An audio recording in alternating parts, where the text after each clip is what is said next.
डर एक एहसास में आपका स्वागत है।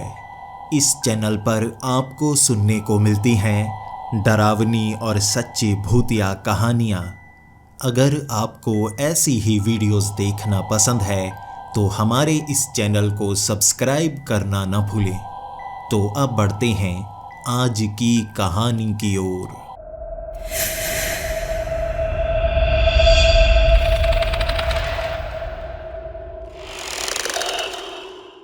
हेलो दोस्तों, मेरा नाम श्रीकांत है और मैं जबलपुर का रहने वाला हूँ। सबसे पहले आपको अपनी जानकारी देता हूँ। मैं यहाँ पर एक परचून की दुकान चलाता हूँ।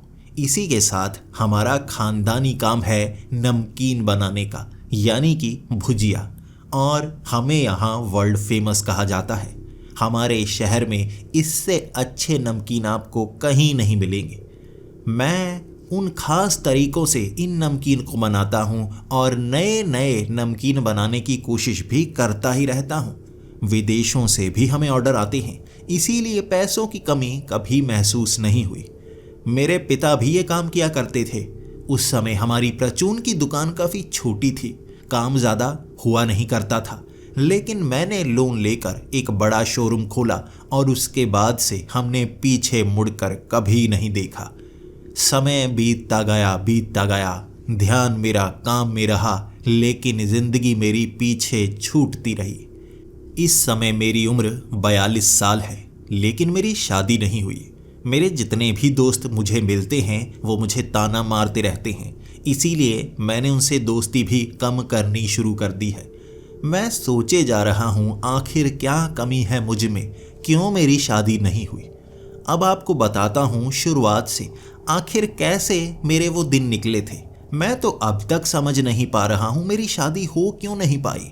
मैं इतना काम चला चुका था, हमारे पास पहले भी पैसे थे, ज़्यादा गरीब नहीं हुआ करते थे हम। आखिर गलती कहाँ से हो गई? कोई लड़की मुझे पसंद क्यों नहीं किया करती थी? जब मैं स्कूल में हुआ करता था उसी समय मुझे एक लड़की पसंद आ गई थी। मैं 11वीं कक्षा में पढ़ रहा था और वो बहुत ज़्यादा खूबसूरत थी। मैं बस चाहता था कि वो मुझसे दोस्ती कर ले, लेकिन वो हमेशा मुझसे दूर भागा करती थी और मैं उससे चिपकने की कोशिश करता ही रहता था। मैं उसे बढ़िया बढ़िया ये नमकीन के पैकेट ला कर देता था। वो कहा करती थी कि तुम पैकेट क्यों लेकर आते हो, तुम्हारे बालों से वो नमकीन गिरता ही तो रहता है। मुझे कभी कभी घर में काम करना पड़ता था और सुबह सुबह भी वो पैकेट में नमकीन भरना पड़ता था, बालों में भी थोड़ा बहुत फंस जाता था। वो इस चीज़ से चिढ़ती थी, मुझे बहुत समय बाद पता चला। तब तक स्कूल पास हो चुका था। अब मैं पहुंच गया था कॉलेज में। मैंने सोचा अब दिल टूट गया है तो क्या करें, एक लड़की और ढूंढ लूँगा जो शायद मुझे प्यार करे। फिर से मैं ढूंढने लगा एक ऐसी लड़की जिससे मुझे प्यार हो जाए। क्या ही बताऊं, एक तरफा प्यार क्या होता है, जहां आप चाहते हैं कि वो आपकी हो जाए लेकिन वो होती ही नहीं तो दिल में एक कसक रह जाती है। अब मैं कॉलेज में था और यहाँ भी फर्स्ट सेमेस्टर में ही मुझे एक लड़की पसंद आ गई। वो एक गांव से आया करती थी, हमेशा नज़रें झुकाए रखती थी।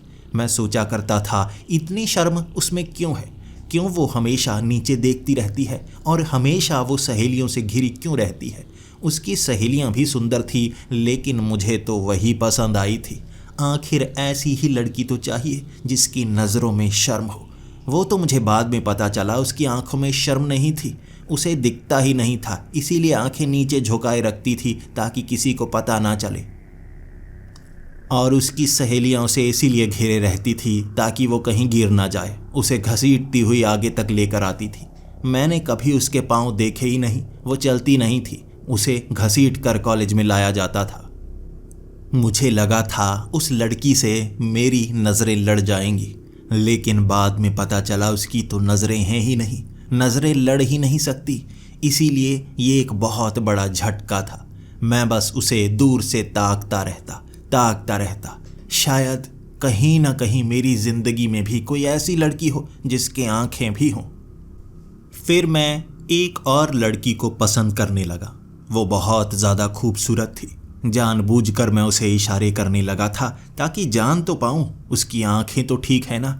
पता चल गया उसकी आंखें बिल्कुल ठीक थी और मेरे वो इशारे गंदे थे, इसीलिए उसके भाइयों ने मुझे बहुत पीटा था।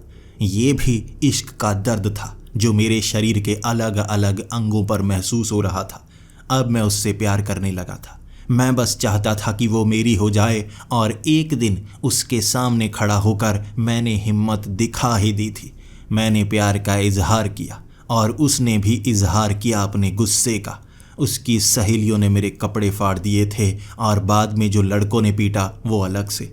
मैं ये नहीं जानता कि वो लड़के कहाँ से आए थे, कौन थे वो। कॉलेज वाले तो नहीं थे, उनके हाथ में वो तेज धार हथियार थे, लेकिन वो तलवारें भी उन्होंने मेरे मारी नहीं। शायद उन्हें तरस आ गया होगा। वो उन तलवारों को आड़ी करके मेरे सर पर मार रहे थे, जिसके निशान मेरे सर पर छप चुके थे।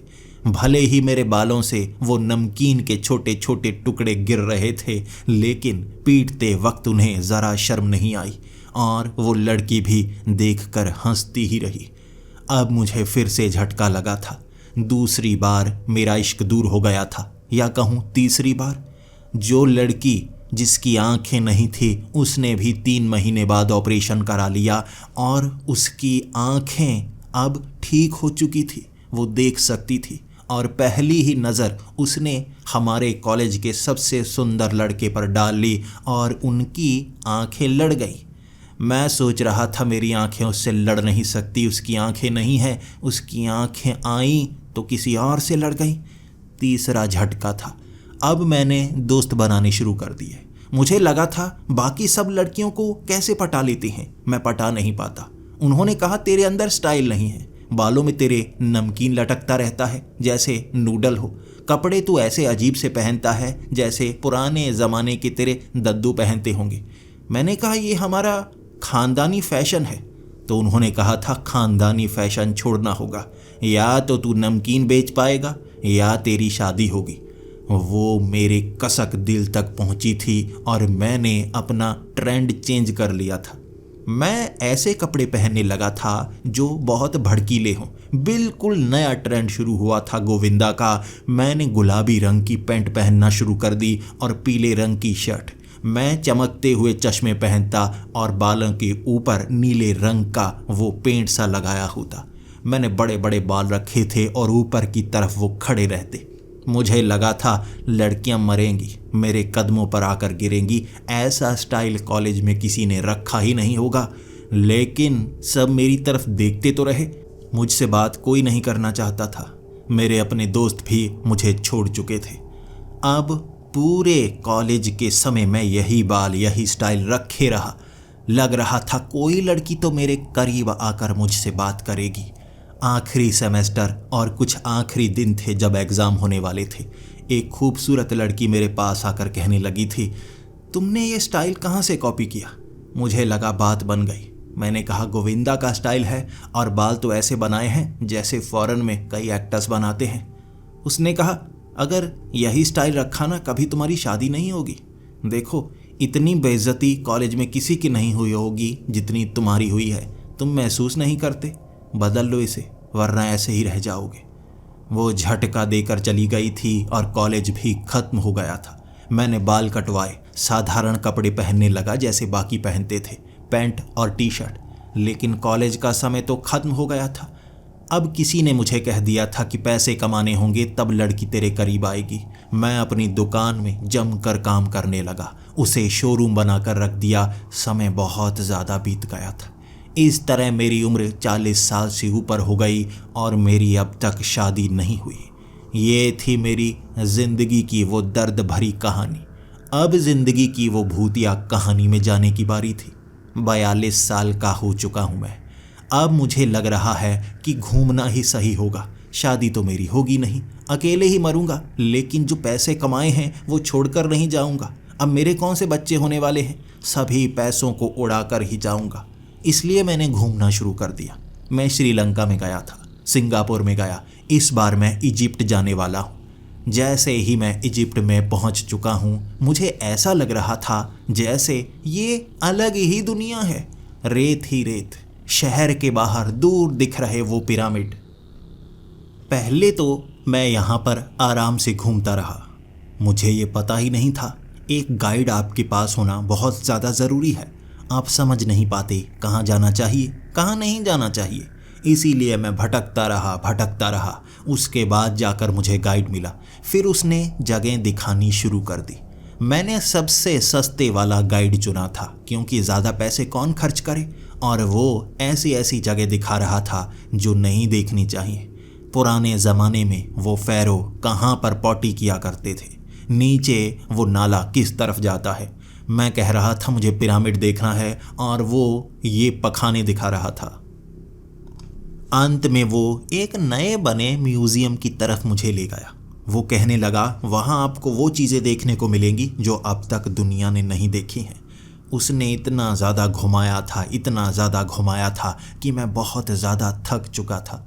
जब वो मुझे उस म्यूज़ियम में ले गया, म्यूज़ियम अभी नया बन रहा था, बहुत ज़्यादा बड़ा था, लेकिन आज छुट्टी थी, इसीलिए म्यूज़ियम में कुछ पुरानी कब्रें रखी गई थी। मकबरे, पुराने फ़ैरो के, पुरानी रानियों के।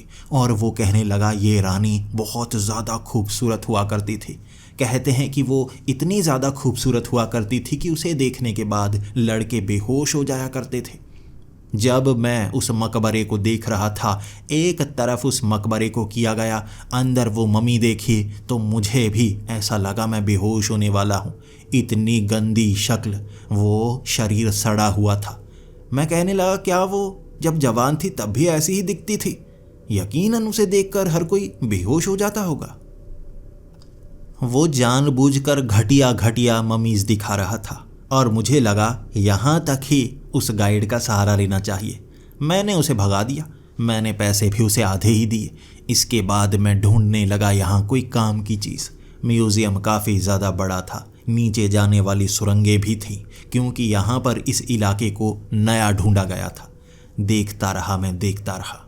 समय बहुत ज़्यादा हो चुका था। मुझे नहीं पता कि यहाँ शहर कब तक खुला रहता है। मुझे ये तक नहीं पता था कि यहाँ पर चोरियाँ बहुत ज़्यादा होती हैं, इसीलिए कोई नई बन रही जगह के वो लोहे के टुकड़े भी लोग उठा कर ले जाते हैं, इसीलिए वो ताला लगा देते हैं। मैं नए बन रहे उस म्यूज़ियम के अंदर था। उस गाइड ने बताया नहीं 9 बजे ताला लगना है। 9 बजे ताला लगा दिया गया। बाहर से सब जा चुके थे। दरवाजे को मैं खटखटाए जा रहा। कोई नहीं था वहाँ पर। मुझे लगा मैं तो फंस गया, ये मम्मीज़ के बीच फंस गया। मैं तो कभी अपनी मम्मी के साथ भी अकेला नहीं रहा। मुझे हमेशा लगा करता था मुझसे कोई शरारत हो जाएगी और मेरी मम्मी मुझे पीटेगी।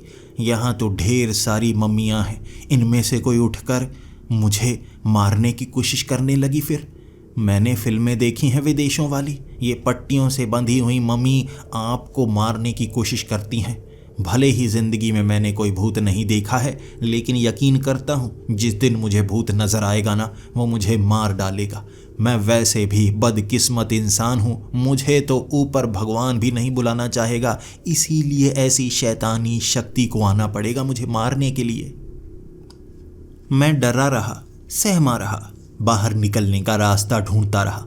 वो म्यूज़ियम लोहे का बना हुआ था, हर जगह लोहे के दरवाजे जिन्हें काटा नहीं जा सकता था। इस म्यूज़ियम से अगले दिन से पहले बाहर निकला नहीं जा सकता था। मुझे लगा कोई और रास्ता ढूंढूं। अगर नीचे सुरंगें बनी हैं तो सुरंगों से बाहर निकलने का कोई ना कोई रास्ता तो होगा ही। मैं एक सुरंग के बीच में गया था। मेरे पास मोबाइल था, मोबाइल की टॉर्च चल रही थी।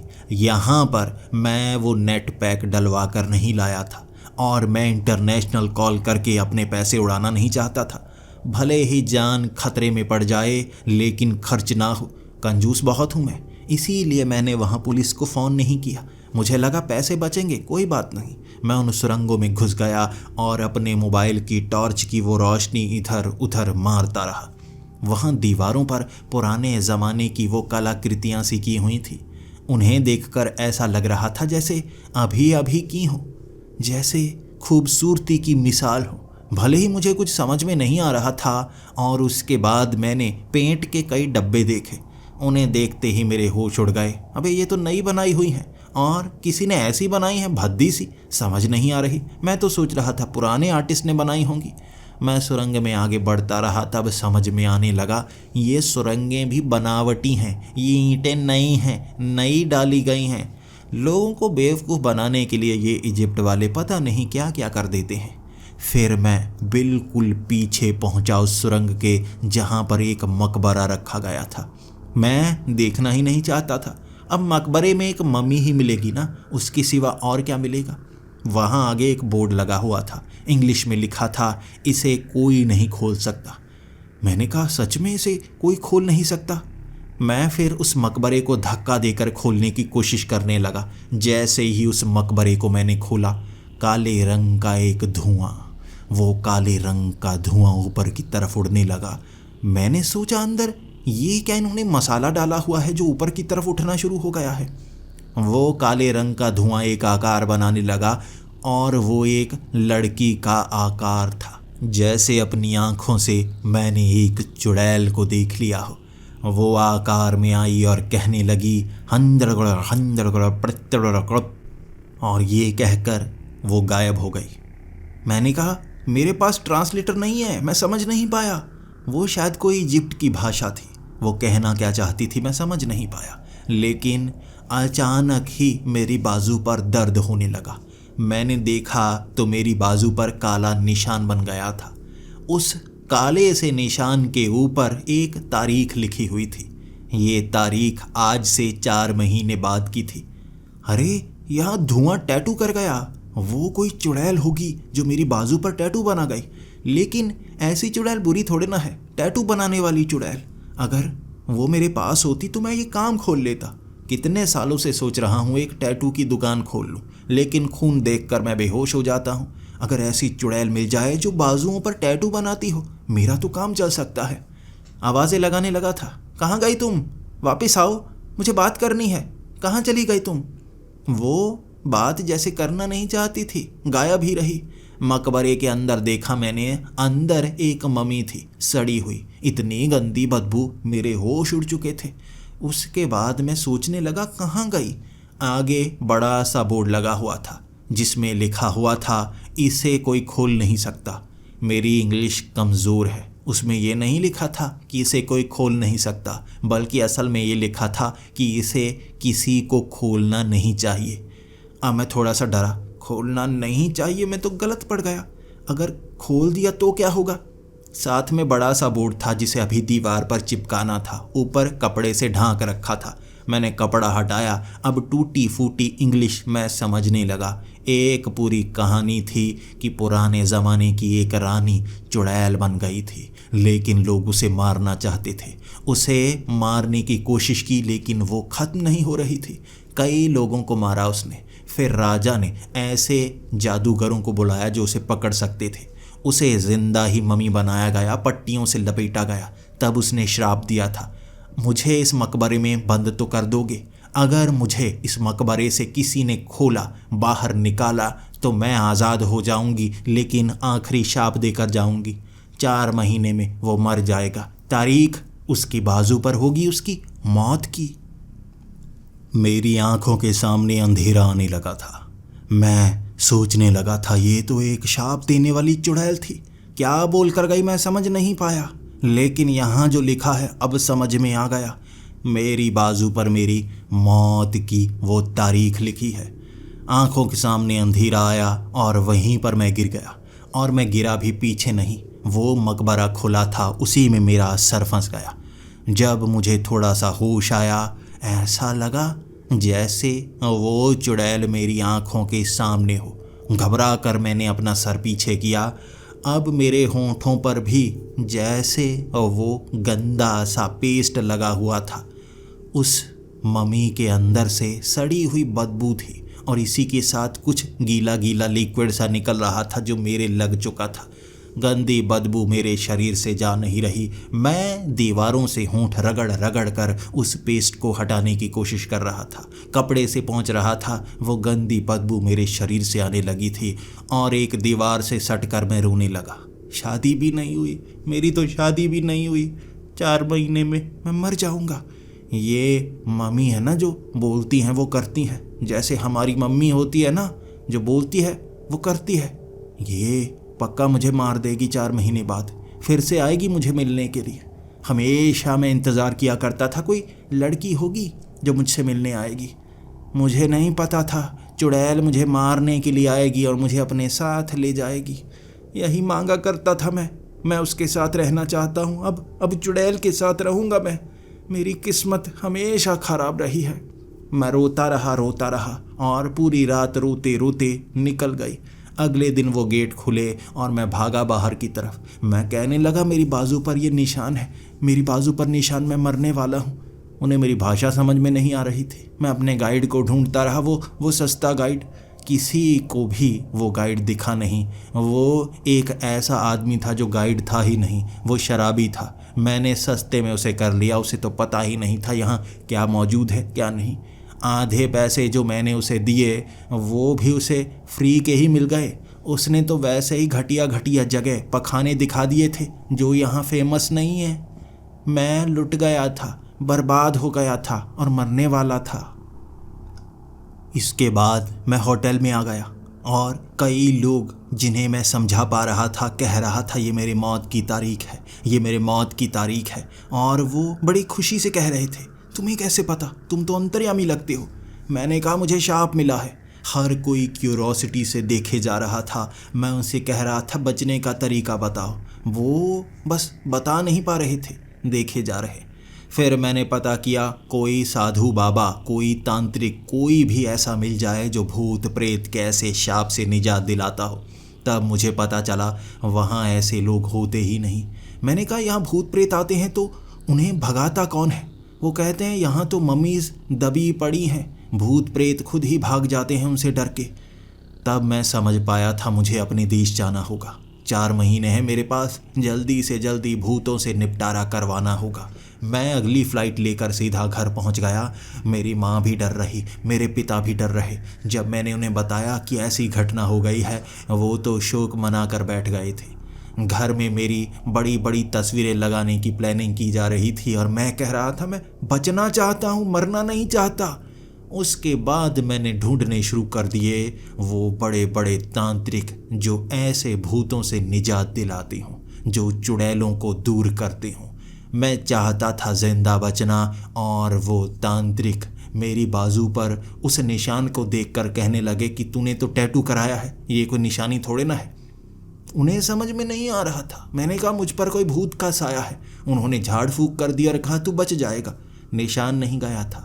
मुझे लगा ये निशान जब तक मेरी बाजू पर है ना, मैं डरता रहूँगा और हो सकता है अंत में आएगी वो मुझे लेने के लिए। क्या करूँ? मैं इसके बाद इन तांत्रिकों से विश्वास उठा चुका था। मुझे लगा हिमालय जाना होगा। कोई अघोरी बाबा, कोई साधु बाबा, कोई ऐसा अंतर्यामी जो सब कुछ जानता हो, उसके पास जाऊंगा तभी मुझे निजात मिलेगी, वरना मौत तय है। मैं नेपाल तक पहुंच गया और नेपाल में मुझे एक ऐसे ही साधु बाबा की कुटिया के बारे में बताया गया। मैं वैसी धोती पहनकर सीधा उस कुटिया में पहुंच गया और मुझे लगा हाथ जोड़ूंगा, पांव पड़ जाऊंगा, अब मुझे जिंदा बचा लीजिए वरना मैं यहीं पर डेरा डालकर बैठ जाऊंगा। मैं सीधा सीधा उस बाबा को धमकी दे रहा था कि मैं यहाँ से जाने वाला नहीं, मेरी लाश भी यहीं पर सड़ेगी अगर मैं मर गया। अब वो साधु बाबा सच में काफ़ी ज़्यादा अच्छे थे। पहले तो वो मुस्कुराते रहे और कहते रहे जो तुम करना चाहते हो पहले वो कर लो, जब शांत हो जाओ फिर मुझसे बात करना। वहाँ मैं चिल्लाता रहा मैं मर जाऊँगा, मैं मर जाऊँगा। 2-3 घंटे में मैं शांत हो गया। अब ऐसा लग रहा था चिल्लाता रहा तो अभी मर जाऊँगा, तारीख तो बहुत बाद की है। फिर चुप करके मैं कुटिया के अंदर गया और साधु बाबा ने कहा पानी पियो, पहले अपना सूखा हुआ गला ठीक करो, फिर मुझे बताओ कि पूरी घटना शुरू कहाँ से हुई। मैंने भी कह दिया। उस समय मैं 11वीं में पढ़ रहा था। मुझे वो लड़की बहुत ज़्यादा पसंद थी, लेकिन वो लड़की शायद मुझे पसंद नहीं करती थी। वो बाबा बहुत गुस्से से देख रहे थे और हाथ में उन्होंने एक लाठी पकड़ रखी थी। तभी उन्होंने कहा कहानी कुछ ज़्यादा लंबी नहीं सुना रहे, सही जगह से सुनाओ, कैसे ये तुम्हारी बाजू पर आया, और अपनी वो प्रेम कहानी मत सुनाने लग जाना। मैंने कहा ठीक है, अब मैं कहानी वहाँ से सुनाता हूँ। मैं इजिप्ट में गया था, मुझे मिला वो गाइड, उसने मुझे ये वाले पखाने दिखाए, वो वाले पखाने दिखाए। अब वो साधु बाबा ने फिर से टोक कर कहा देखो ये जो डंडा है सिर्फ हाथ में पकड़ने के लिए नहीं है, मैं मार भी सकता हूँ और सर पर मारूंगा, उसके बाद उठोगे नहीं तुम, 4 महीने बाद उठोगे सीधा मरे हुए। मैंने कहा ठीक है। मैं वहाँ उस सुरंग के नीचे गया था। वहाँ पीछे मिला मुझे एक मकबरा। उसके आगे मुझे लगा ये लिखा था कि इसे कोई खोल नहीं सकता। असल में वहाँ लिखा हुआ था इसे किसी को खोलना नहीं चाहिए। शब्दों में गड़बड़ हो गई। मुझे इंग्लिश में थोड़ी सी परेशानी है। तब उस बाबा ने कहा, अच्छा तो लिखा था फिर भी तुमने खोला। चलो कोई बात नहीं, ये तो तुम्हारी गलती है ना, तुमने कौन सा जानबूझकर किया। फिर वहाँ हुआ क्या क्या? मैंने कहा मैंने उस मकबरे को खोला, उसके अंदर से धुआं निकला, काले रंग का धुआं। एक औरत सी थी। ऐसा लग रहा था जैसे थोड़ी खूबसूरत तो है लेकिन धुंधली धुंधली सी, जैसे कोई 3D फिल्म चल रही हो। उसने मुझे कुछ अजीब भाषा में कहा था। तब उस बाबा ने कहा, क्या कहा था उसने? जो उसके शब्द हैं उससे हम पता लगा सकते हैं बचना कैसे है, ये बहुत आसान है। मैंने कहा वो तो मैं भूल गया। उसने कहा क्या था? बाबा ने उस डंडे को और जोर से पकड़ा और कहा, सच बताओ तुम मरने वाले हो और तुम्हें ये तक याद नहीं उसने क्या कहा था? मैंने कहा उसने इजिप्शियन भाषा में कहा होगा, मैं तो समझ भी नहीं पाया था, वो क्या हड़गुम्बा गुड़गुम्बा बोल गई। तब बाबा ने उस डंडे को थोड़ा ढीला किया। मुझे लगा आप मुझ पर यकीन कर रहे हैं। मैंने कहा मैं वहाँ आगे गया था, वो बड़ा सा बोर्ड जो दीवार पर अभी टांगना था उस पर कपड़ा रखा गया था, मैंने उसे हटाया। तब मुझे पता चला जो मेरी बाजू पर है ना, ये मेरे मौत की तारीख है। 4 महीने में मैं मरने वाला हूँ और चुड़ैल ने मेरी बाजू पर ये बनाया है। ये कोई टैटू नहीं है मेरी मौत का, असली डेट है मेरे मरने की। तो वो साधु बाबा कहने लगे, वो मकबरा कितने साल पुराना था, कुछ पढ़ा? मैंने कहा हाँ 3000 साल। तो वो बाबा कहने लगे, 3000 साल पुरानी चुड़ैल जिसकी शक्तियाँ बंद थी उस मकबरे में, वो अपने शाप को मजबूत करती रही होगी। अब पूरा का पूरा शाप उसकी शक्ति से बना हुआ है। जिंदा नहीं छोड़ेगी वो, जिंदा नहीं छोड़ेगी। वो एक ऐसी चुड़ैल है जो 3000 सालों से बंद थी, आज़ाद हुई, अब तुम्हें मार कर ही यहाँ से जाएगी। मैं कहने लगा वो तो मैं जानता हूँ, अब मैं बचूंगा कैसे ये बताइए। फिर वो बाबा बहुत समय तक सोचते रहे और कहने लगे, एक भूत, एक प्रेत जो आपसे चिपका हो उसे आसानी से भगाया जा सकता है। परेशानी खड़ी करती हैं चुड़ैलें और पिशाच। लेकिन तुम्हें शाप मिला है, अगर तुम्हारे सर पर साया होता ना चुड़ैल का या पिशाच का, 2-4 दिन में फिर भी उसे भगाया जा सकता था। ये एक शाप है। अब शाप से निजात दिलाने के लिए तुम्हें लड़ना होगा उस चुड़ैल से। मैंने कहा मैं लड़कियों से कभी लड़ता नहीं, अगर जान बचानी हो तो मैं लड़ सकता हूँ, मुझे क्या कुश्ती करनी होगी? तब उस बाबा ने फिर से ज़ोर से उस डंडे को पकड़ा था और इस बार जैसे उनका मन भी कर रहा था कि वो मार दे। मैंने कहा मैं बस पूछ रहा हूँ, आपने लड़ने की बात की ना। तो बाबा ने गुस्से में कहा, लड़ना मतलब ज़िंदगी बचाने की कोशिश करना। एक चुड़ैल से क्या तुम जीत सकते हो? कभी नहीं। और तुम्हारे जैसा तो वैसे भी जीत नहीं सकता जिसकी शादी तक नहीं हुई। मैं समझ सकता हूँ तुम्हारी ज़िंदगी कैसी है। मैंने अब मायूसी में सर झुकाया। मैंने कहा अब अगर आप बचा नहीं सकते तो बेइज्जत मत कीजिए, ये मेरी ज़िंदगी का ऐसा ज़ख्म है जो सहा नहीं जाता। ताने मत मारिए, बचाने के लिए बताइए मुझे क्या करना होगा, कैसे लड़ना होगा। तब उस बाबा ने बताना शुरू किया, तुम उस चुड़ैल से नहीं लड़ सकते क्योंकि शाप तुम्हें लगा है। तुम्हें चाहिए कोई ऐसा शक्तिशाली इंसान जो तुम्हारी जगह उससे लड़े, इस शाप से तुम्हें पार पहुंचाए। अब एक चुड़ैल से लड़ने के लिए सबसे अच्छा प्रतिद्वंदी एक चुड़ैल ही होती है। चुड़ैल ढूंढनी होगी तुम्हें। मैंने कहा चुड़ैल? सारी ज़िंदगी लड़की ढूंढने की कोशिश करता रहा, अब ज़िंदगी का मकसद चुड़ैल ढूंढना हो गया। लड़की मिली नहीं, चुड़ैल मिल जाएगी, वो तो और भी नायाब होती है ना। तब उस बाबा ने कहा, तुम एक ऐसी जगह पर हो जहाँ पर तुम्हें ढेर सारे जंगल मिलेंगे। इन जंगलों में बहुत सारी चुड़ैलें हैं। ऐसी चुड़ैलें जो हवा में उड़ सकती हैं, ऐसी चुड़ैलें जो लाल कपड़े पहनती हैं, ऐसी चुड़ैलें जो ज़मीन से निकलती हैं। कोई ना कोई चुड़ैल तुम्हें तुम्हारी मदद के लिए मिल जाएगी। या अगर तुम 4 महीने का इंतज़ार नहीं करना चाहते तो वो चुड़ैल तुम्हें जल्द ही मार देगी। ऐसा कोई ना कोई काम वाला तुम्हें मिल ही जाएगा। अब उस बाबा ने बहुत ज़्यादा डरा दिया और मुस्कुराते ही रहे थे, मुस्कुराते ही रहे थे। जब मैं उस कुटिया से बाहर निकला था तो कई लोग थे जो मुझसे पूछ रहे थे, बाबा ने आपकी मदद की? बाबा बहुत कम लोगों से बात करते हैं, उन्हें भविष्य दिखता है, कहते हैं कि वो हमारा माथा पढ़ सकते हैं, भविष्य देख सकते हैं। अब इस बात ने मुझे और ज़्यादा डरा दिया। बाबा मेरी तरफ देखकर मुस्कुराए जा रहे थे। उनकी मुस्कुराहट ऐसी थी जैसे वो कुछ जानते हों। मुझे मरता हुआ तो नहीं देख लिया उन्होंने भविष्य में। वो तो खुश है, मेरी तो जान जाएगी ना, बच्चा बेचारा क्या करे। वो बाबा अच्छे नहीं हैं, ये सोचकर मैं जंगलों में भटकने लगा था।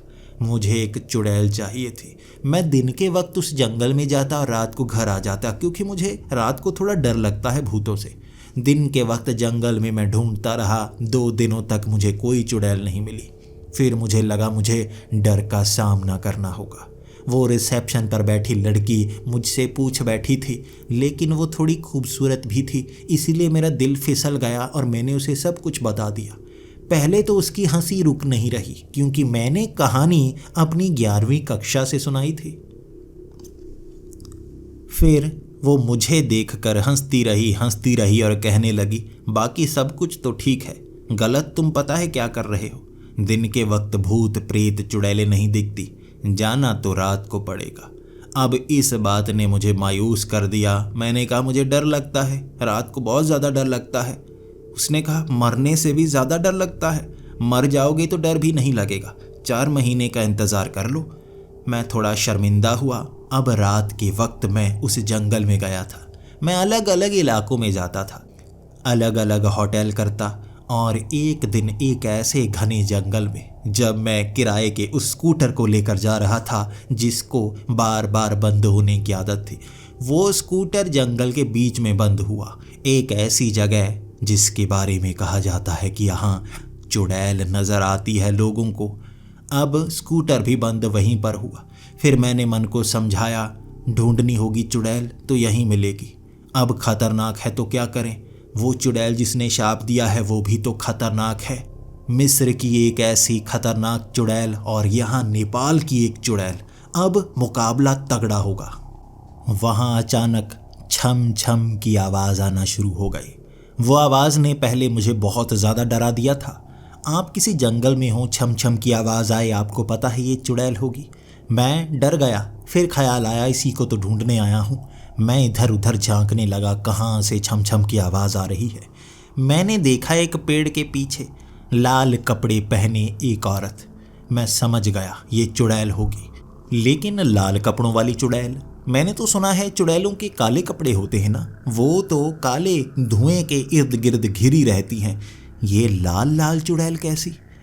मैं अब उसे देखना चाहता था। वो पेड़ के पीछे अपने पाँव को छम छम कर रही, ऐसा लग रहा था मुझे लुभा रही हो। वो चुड़ैल थी, लेकिन मेरे दिल की धड़कन बढ़ रही थी। बार बार अपनी तिरछी सी नज़र से मेरी तरफ देखती, मुस्कुराती। पता नहीं ये दिल कैसे फिसल जाता है, सामने इंसान हो या चुड़ैल हो। मेरी हंसी निकल रही थी, मैं खुश सा हो रहा था। फिर दिमाग समझा रहा था, रे पागल, ये तो एक चुड़ैल है, इससे फिसलने की कोई ज़रूरत नहीं, या मारने की कोशिश करेगी। अब मैं वहाँ खड़ा हो गया, देखने लगा। वो पाँव को छम छम करके नीचे मार रही। मैं सोच रहा था कब मेरे नज़दीक आएगी तब इससे बात करूं। फिर धीरे धीरे चलती हुई वो इधर आने लगी और उसका पूरा चेहरा दिखा। चुड़ैलें तो भयानक होती हैं ना, लेकिन ये बहुत ज़्यादा खूबसूरत थी। इसके लंबे से बाल थे, लाल रंग का वो जोड़ा ऐसा लग रहा था जैसे शादी वाला जोड़ा हो। क्या मुझसे शादी करने के लिए तो ये नहीं घूम रही कोई लड़की? मैं सोचे जा रहा था ये असल में चुड़ैल ही होगी ना, लग तो नहीं रही। अब काले कपड़े भी नहीं हैं, कहीं मैं फंस ही ना जाऊं। फिर मैं अपने स्कूटर की दूसरी तरफ आ गया ताकि वो सीधा मुझसे टकरा ना जाए। मैं स्कूटर के पीछे खड़ा हो गया और वो चलती चलती मुस्कुराती मुस्कुराती नज़रें झुकाती हुई आ रही थी। अब मुझे फिर से वो बात याद आ गई, कहीं ये कोई अंधी लड़की तो नहीं जो लाल जोड़ा पहनकर कहीं सुहागरात से उठकर इस जंगलों में भटक रही है। बेचारी को तो पता भी नहीं होगा वो कहाँ तक पहुँच गई है। अब नज़रें झुकाती झुकाती आगे आ रही और मैं कहने लगा, ज़रा रुको, धीरे चलो, स्कूटर से टकरा जाओगी। फिर उसने अपनी आंखें ऊपर की। उसकी आंखें सही थी, वो अंधी नहीं थी। वो अब स्कूटर की उस तरफ थी, मैं स्कूटर के इस तरफ। वो बीच बीच में नज़रें झुकाती, शर्माती हुई नजर आती। ऐसा लग रहा था मेरी दुल्हन ही हो। किसी लड़की को एक लाल जोड़े में इतने करीब से कभी नहीं देखा था। मेरा दिल फिसले जा रहा था, फिसले जा रहा था, और मैं उसे संभालने की कोशिश कर रहा था तो हाथ मुझे अपनी छाती पर रखना पड़ा, कहीं मेरा दिल धड़कता धड़कता बाहर ही न गिर जाए। अब बेवजह ही उसकी आंखों में देखना चाहता था मैं। अचानक उसने आंखें ऊपर की तरफ उठाई और उसका जो चेहरा था वो भयानक सा हो गया। इतना भयानक चेहरा, मुझे डर सा लग रहा था, लेकिन मैं डरा नहीं। इसी को ढूंढने के लिए तो आया था, एक चुड़ैल है ये। मैं खड़ा रहा और वो डराने के लिए डरावने डरावने चेहरे बनाती रही। मैं डरा ही नहीं, मैं मुस्कुराता रहा। मैं कहने लगा, और दिखाओ, ये वाला अच्छा है, ये वाला अच्छा है, बाल सफ़ेद अच्छे हैं तुम्हारे, ये करो, बाल सफ़ेद करो। उसने अब बहुत ज़्यादा भयानक चेहरा बनाया था। उसकी जो नाक थी बहुत ज़्यादा लंबी थी, एक चुड़ैल की तरह। मैं कहने लगा, वाह वाह, बिल्कुल खतरनाक चुड़ैल, लेकिन ये अच्छा नहीं लगता, इसमें तुम बूढ़ी लगती हो। पहले वाला सही था, उसमें खूबसूरत भी लगती हो, भद्दी भी लगती हो, मिक्स सा था। वो वाला बनाओ, पहले वाला, वो ज़्यादा अच्छा है, फिर बात करते हैं हम। तब उसने अपना वही खूबसूरत चेहरा इख्तियार कर लिया और कहने लगी, तुम डर क्यों नहीं रहे, भाग क्यों नहीं रहे? तुम्हारे पीछे पीछे भाग कर तब तुम्हें मारूंगी। पहले बताओ, डर क्यों नहीं रहे? मैंने कहा, वो तो ठीक है, पहले वाला चेहरा बनाओ ना, ये तो तुमने वो वाला बना लिया ना, खूबसूरत वाला। मैंने कहा, वो डरावने वाला बनाओ। अब वो गुस्से में आकर कहने लगी थी, यहाँ तुम्हें कोई फैंसी ड्रेस चाहिए? तुम सोच क्या रहे हो, मैं क्या हूँ? मैं बहुत डरावनी हूँ, मारने आई हूँ तुम्हें। मैंने कहा, नहीं, देखो, तुम समझ नहीं रही हो, मैं खुद तुमसे मिलने के लिए आया हूँ। स्कूटर मेरा ख़राब ज़रूर हुआ है, लेकिन यहाँ जंगलों में मैं भटक नहीं रहा, तुम्ही को तो ढूंढने के लिए आया था। फिर वो हैरान होकर कहने लगी, कमाल है, मौत को ढूंढने के लिए कौन आता है? मैंने कहा, मौत को ढूंढने नहीं आया, मौत से बचने के लिए ही तो आया हूँ। अब वो खुद कन्फ्यूज़ थी और उसे समझ में नहीं आ रहा वो मुझे डराए तो डराए कैसे। फिर मैंने उससे कहा, तुम चुड़ैल हो ना, तुम चुड़ैलों की शक्तियाँ बहुत बहुत ज़्यादा होती हैं। वो कहने लगी, मैं चुड़ैल नहीं हूँ, मुझे चुड़ैल कहकर मत पुकारो, वो ज़्यादा भद्दी होती हैं। ये सुनकर मेरे होश उड़ गए, मेरे हाथ पाँव कांपने लगे। मैं कहने लगा, बड़ी मुश्किल से तो मिली हो, ऐसा मत कहो, मेरा दिल टूट जाएगा। तुम चुड़ैल होनी चाहिए, तुम चुड़ैल ही चाहिए। वो कह रही थी, मैं चुड़ैल नहीं हूँ, तुम्हें समझ में नहीं आता, मैं चुड़ैल जैसी लग रही हूँ। मेरे पाँव क्या तुम्हें उल्टे दिख रहे हैं? मैंने उसके पाँव की तरफ देखा। उसके पाँव बड़े बड़े थे, जैसे किसी भेड़िए के हों। उस पर बहुत सारे बाल आए हुए थे।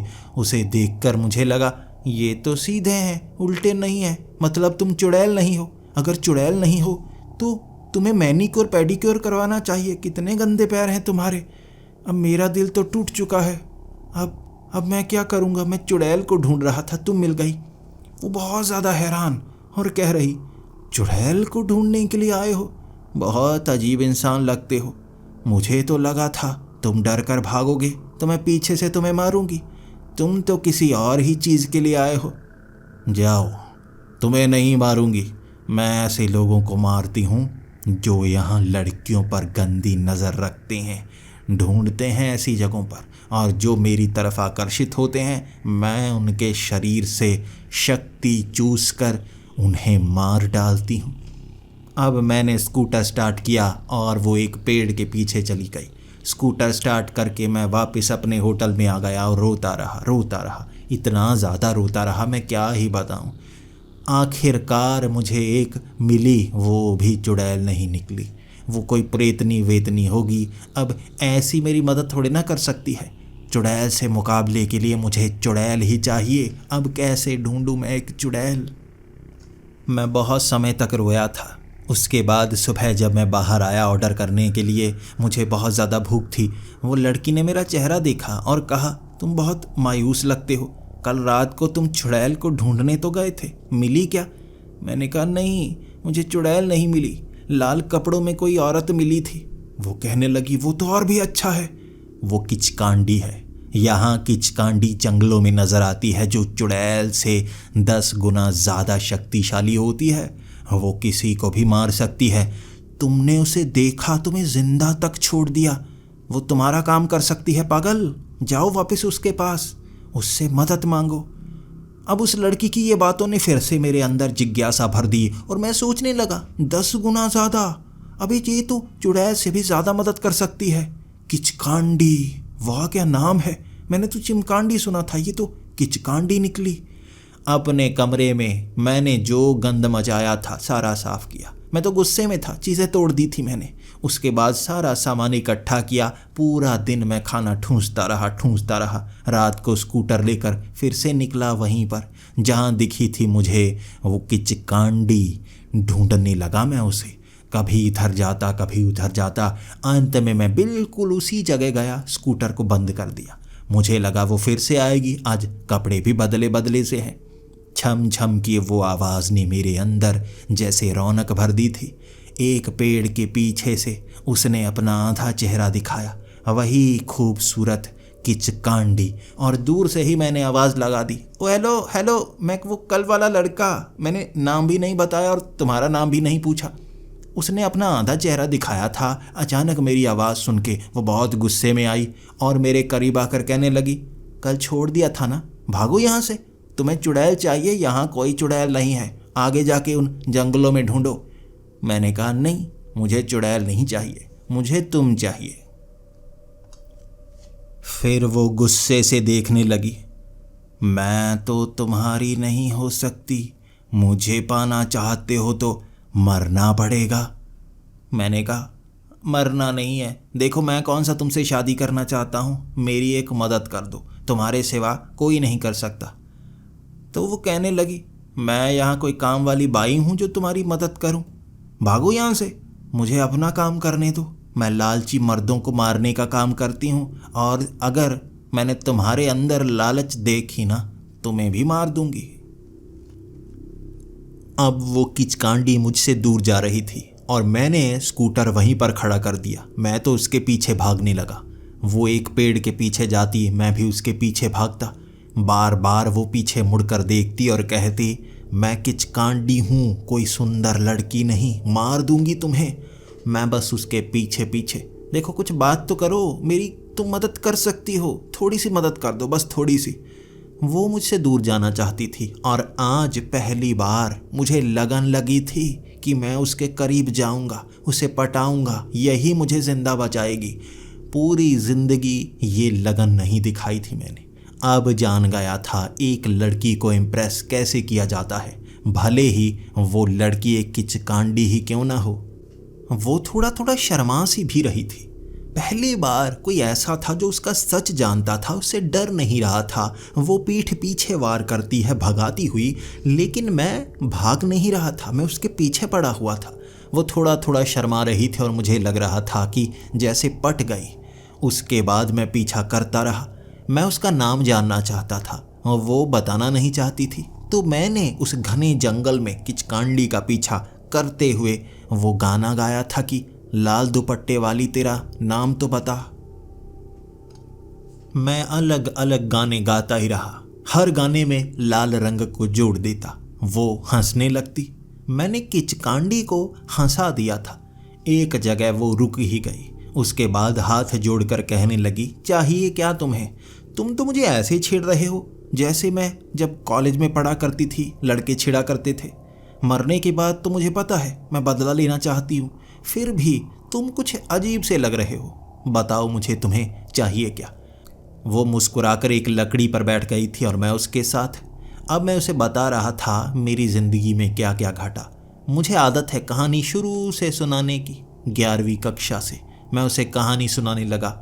वो हंसे जा रही थी और किचकांडी जो कि लोगों को डराती है, वो हंस हंस का रूप बदलती दिख रही थी। वो ज़मीन पर गिर गिर कर हंस रही थी और बार बार मेरी तरफ देखती। हर मोड़ पर जब कहानी का एक मोड़ आता वो हंस कर कहती, अच्छा तो वो अंधी थी, उसकी आंखें नहीं थी। तुमने वो बड़े बड़े बाल कर लिए थे, सच बताओ तुमने गुलाबी पैंट पहनी थी, गोविंदा समझ रहे थे। एक एक बात पर उसने मुझे बहुत ज़्यादा बेइज्जत किया। आज पहली बार वो हंस रही थी, मेरी भी हंसी निकल रही थी। हमने लगभग 2 घंटे तक वो बातें की और मैंने पूरी कहानी बता दी। फिर वो कहने लगी, शाप, एक चुड़ैल का शाप बहुत ज़्यादा शक्तिशाली होता है। उसने पूरी शक्ति शाप को जोड़ने में बिताई है। इस शाप की काट आसान नहीं होगी। मुझे नहीं पता मैं तुम्हें बचा पाऊंगी या नहीं। मैं एक किचकांडी बन गई हूँ। मेरी शादी तय की गई थी, लेकिन वो लड़का बहुत बुरा था। यहाँ पर अगर किसी से मंगनी हो जाए तो शादी उसी से होती है, भले ही वो शराब पीता हो या कुछ भी करता हो। मेरी तो सिर्फ मंगनी हुई थी। मुझे उसने मिलने के लिए बुलाया था, लेकिन मैं 1 दिन पहले पहुंच गई जब वो एक लड़की के साथ अपने ही घर में था। इस बात ने मुझे एक बहुत ज़्यादा झटका दिया था और उसे भी लगा था कि वो अब मुझसे दूर हो जाएगा और खुद की इज्जत खो देगा। गांव वाले उसे मारने की कोशिश करेंगे। उसने मुझे जंगल में घसीट घसीट कर मार डाला और मैं इस तरह से किचकांडी बन गई। मुझे खुद नहीं पता। ज़्यादातर कहा जाता है कि ऐसी औरतें किचकांडी बनती हैं जो गर्भवती हों, लेकिन मुझे नहीं पता कि मैं किचकांडी कैसे बन गई। मैं तो एक प्रेत आत्मा बनती। शायद यहाँ एक किचकांडी की शक्ति थी जो मुझसे जुड़ गई और मैं किचकांडी बन गई, शक्तिशाली किचकांडी। अब कई चुड़ैलें देखी हैं मैंने, वो मुझसे कमज़ोर होती हैं। एक शापित 3000 साल पुरानी कैसी होती है मैं नहीं जानती। तारीख अभी दूर है और तब तक तुम्हें शायद यहाँ रहना होगा। वो तुम्हें पहले ना मार जाए और समय आने पर मैं कोशिश करूँगी कि वो सामने आए और मुकाबला करे। अब हर रोज़ मैं उस जंगल में चला जाता, स्कूटर वहाँ पर लगाता और वो किचकांडी तैयारी कर रही होती किसी न किसी को मारने की। जो भी मर्द यहाँ औरतों का पीछा करता है, गलत इरादे से आता है, वो उन्हें मारती है। अब हर रोज़ मैं वहाँ पहुँच जाता, वो मुझसे बातें करने लगती। हम दोनों में दोस्ती हो गई थी। पहली बार किसी किचकांडी से दोस्ती की थी और हम आपस में हंसते रहे, बातें करते रहे। समय कब बीत गया मुझे पता ही नहीं चला। मैं अब बहुत करीब था अपने मौत के। ये मुझे बचा सकती थी और मैंने उससे वादा भी लिया था कि तुम कोशिश करोगी। मैं तुम पर बोझ नहीं बनना चाहता, बस कोशिश करना। अगर तुम बचा पाई तो ठीक है, नहीं बचा पाई तो मैं भी यहाँ कोई किचकांडा बन के घूमूंगा तुम्हारे साथ, लेकिन तुम्हारे करीब रहना चाहूँगा। इस तरह हमारी दोस्ती भी हो गई और मैं ज़्यादातर लाल कपड़े पहनकर उस जंगल में पहुँचता। लाल रंग की पैंट, लाल रंग की टी-शर्ट होती या लाल रंग की शर्ट होती। मैं भी लाल बना होता, वो भी लाल बनी होती और हम ऐसे लाल शब्दों के गाने गाते हुए उन जंगलों में घूमते रहते। अब वो तारीख आ गई थी जो मेरी मौत की तारीख थी। उस रात मैं घबराया हुआ था। 12 बजे अब शायद वो आ जाएगी। जब दिन चढ़ेगा वो मुझे मार ना दे, इसीलिए 1 दिन पहले ही मैं जंगल में पहुंच गया था। अब रात हुई 12 बजे, तारीख हो गई थी 24, मेरी मौत की तारीख, और वो किचकांडी मेरे करीब। वो कह रही, कुछ तो अजीब है, तुम्हारे शरीर से कुछ तो अजीब शक्ति निकल रही है। तब मेरे शरीर से काले रंग का धुआं निकला और मेरी बाजू पर जो निशान था वो हट गया। ये कोई टैटू नहीं था, वो शाप बनकर मुझसे जुड़ी हुई थी और वो मेरे सामने आ गई और हंसने लगी। किचकांडी अब अपने दोस्त को खोना नहीं चाहती थी। वो सामने आ गई और कहने लगी, इसे कुछ मत करो, अगर लड़ना है तो मुझसे लड़ो। और सामने से उस चुड़ैल ने भी कहा था, टुंगा।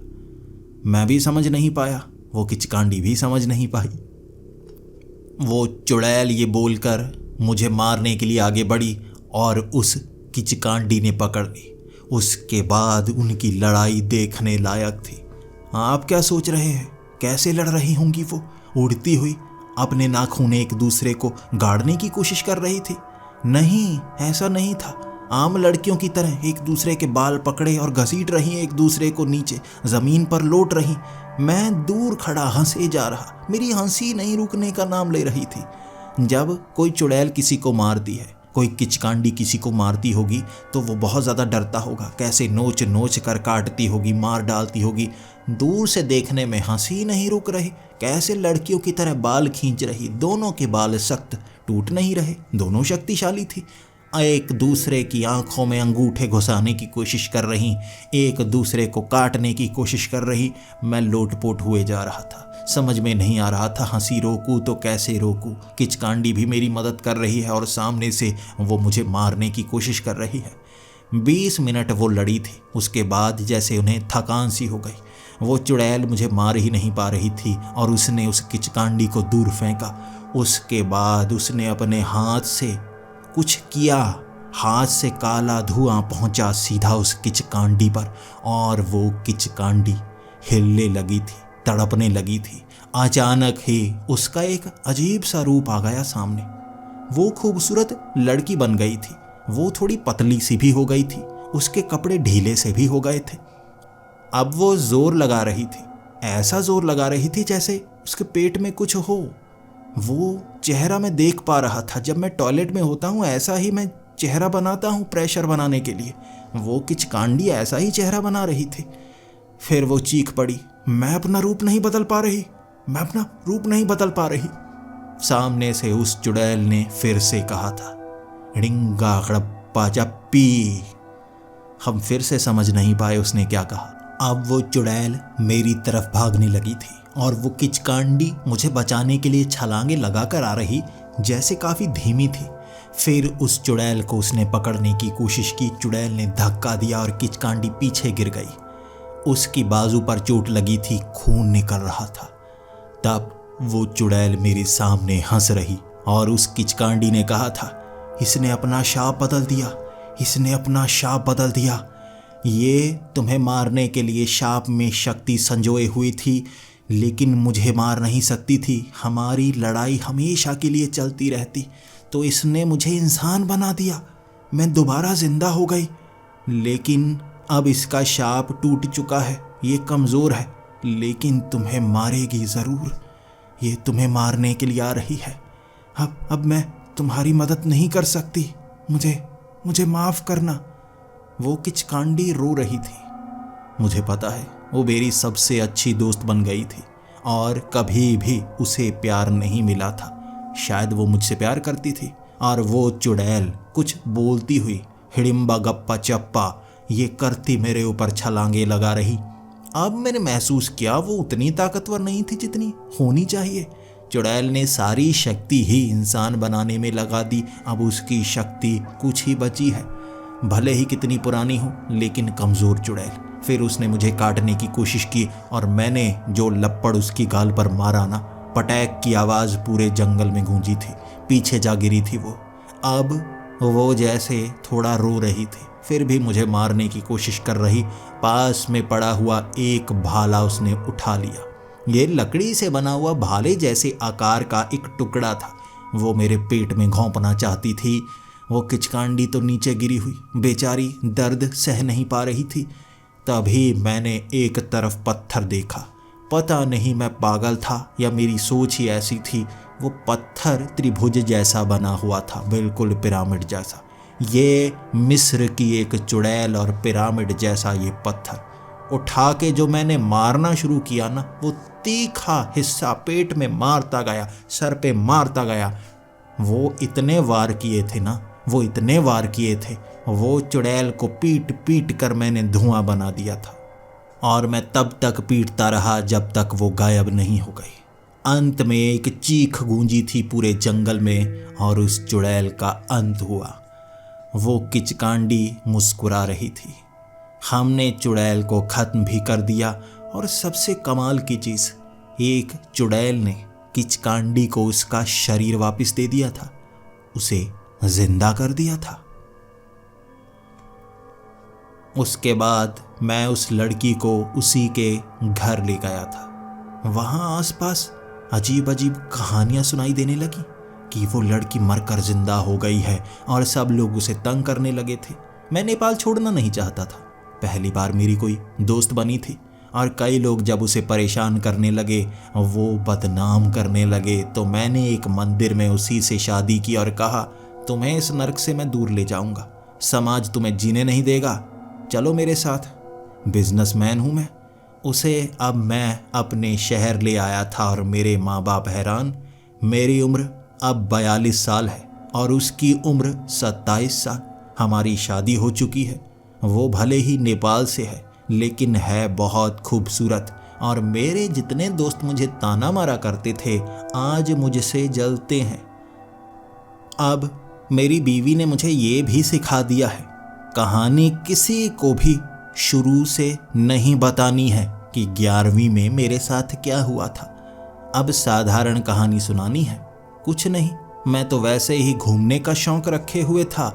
मैं नेपाल पहुंच गया, लड़की पसंद आ गई, शादी की, वो यहाँ आ गई। अब मैं हर किसी को ये कहानी सुनाता हूँ, लेकिन मैं इकलौता इंसान हूँ जिसने चुड़ैल और किचकांडी का वो युद्ध देखा है।